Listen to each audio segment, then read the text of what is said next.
মনোযোগ সহকারে শোনো। সানা খাতুন কথা কথা বলছি।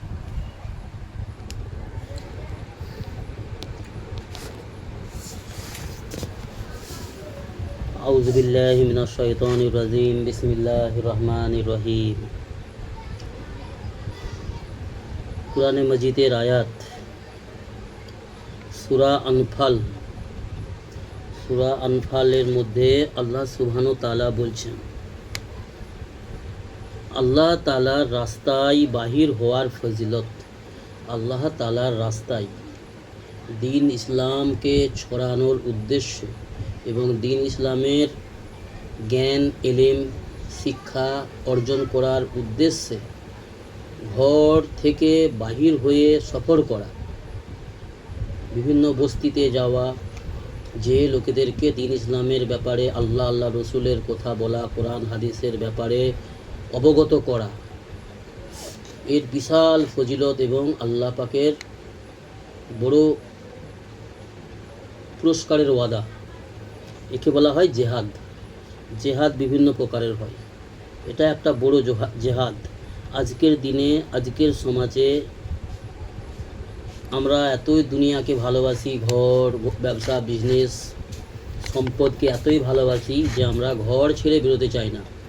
দুনিয়া উপার্জনের জন্য, দুনিয়া অর্থ উপার্জনের জন্য, সন্তান আদিদের সুখের জন্য আমরা ঘর ছেড়ে কোথায় কোথায় মানুষ চলে যায়। জি,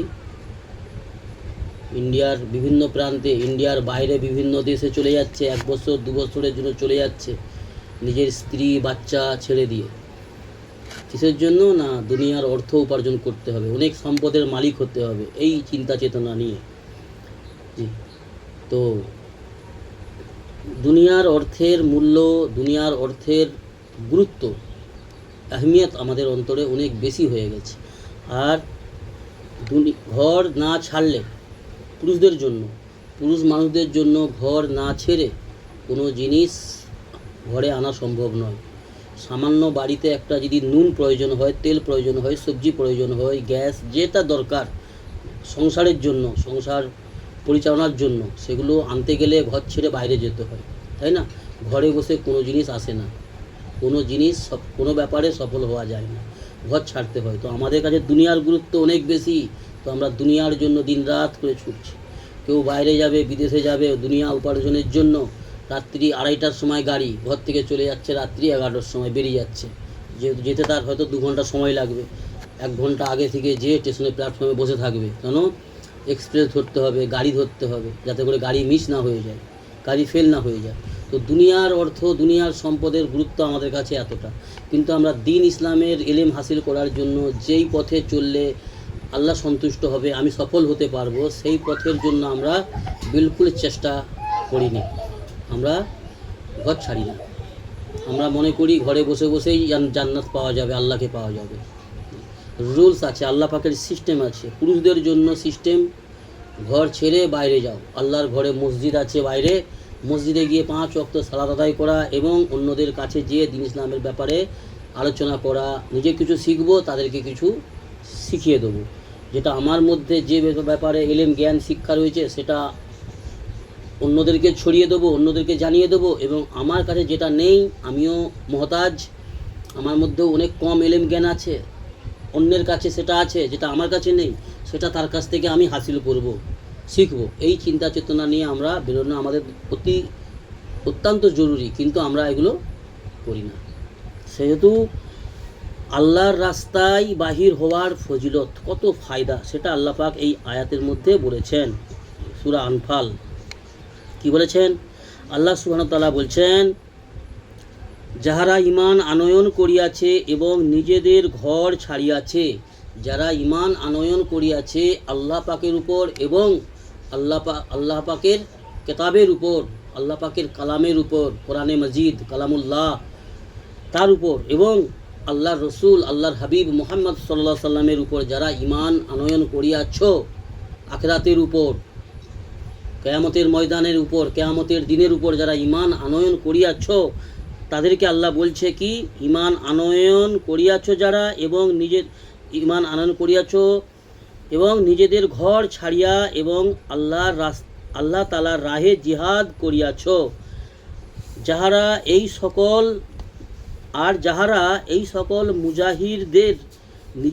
মুজাহিরদিগকে নিজেদের নিকট আশ্রয় দিয়াছে, যারা ঘর বাড়ি ছাড়িয়া আল্লাহর রাহে দিনের পথে সফর করে এলো বা সমাজে বেরোচ্ছে, তাদেরকে যারা স্থানীয়রা সহযোগিতা করছে, আশ্রয় দিচ্ছে, তাদের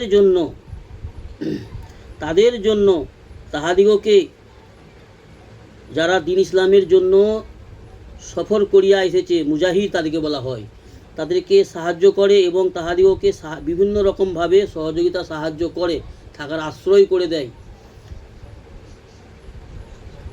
ইহারাই পরিপূর্ণ ইমানের হক আদায় করিয়াছে। দুই শ্রেণীর ব্যক্তি, যারা দিন ইসলামকে প্রসার করার উদ্দেশ্যে অন্যের কাছ পর্যন্ত দিন ইসলামের ব্যাপারে অবগত করিয়ে দেওয়ার উদ্দেশ্যে, এবং আমি কিছু শিখব আর কিছু কাউকে জানিয়ে দেবো, শিখিয়ে দেবো। জি, প্রত্যেকের মধ্যে কিছু না কিছু আল্লাহ ভালো গুণ দিয়েছে, তাই না? তো আমার কাছে যেটা আছে অন্যের কাছে নেই, অন্যের কাছে যেটা আছে আমার কাছে নেই। তো এইগুলো আলোচনার মাধ্যমে এগুলো জানকারি হয়, শিক্ষা অর্জন হয়। তো এই দুই শ্রেণীর মানুষ, যারা সফর করে আসছে আর যারা তাদেরকে সাহায্য করছে, আশ্রয় দিচ্ছে, বিভিন্ন রকমভাবে তাদের সহযোগিতা করছে, এই দুই শ্রেণীর ব্যক্তি হচ্ছে পরিপূর্ণ ইমানের হক আদায় করিয়াছে।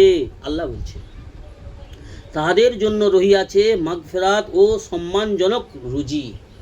এই দুই শ্রেণী ব্যক্তির জন্য আল্লাহ সুবহানাহু ওয়া তাআলার পক্ষ হইতে এই দুই শ্রেণী ব্যক্তির জন্য মাগফিরাতের ওয়াদা রয়েছে। আল্লাহ তাদেরকে মাগফিরাত করে দেবে, তাদের ভুল অন্যায় ত্রুটিকে আল্লাহ ক্ষমা করে দেবে এবং তাদেরকে ইজ্জতের রুজি, সম্মানের রুজি দান করিবে। আল্লাহ তাআলা বলছেন সূরা আনফাল।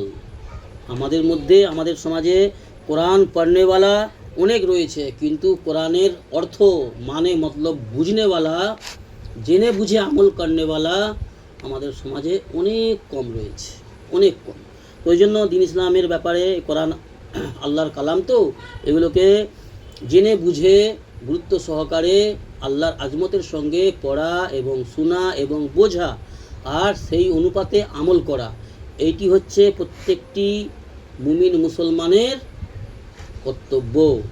আর যারা এটা করবে, জেনে বুঝে যারা পড়বে, শুনবে, বুঝবে এবং আমল করবে, তারাই হচ্ছে প্রকৃত মুমিন মুসলমান, আল্লাহর জান্নাতি বান্দি, আল্লাহর দলের লোক, তারাই হচ্ছে আল্লাহর নেক বান্দা বান্দি।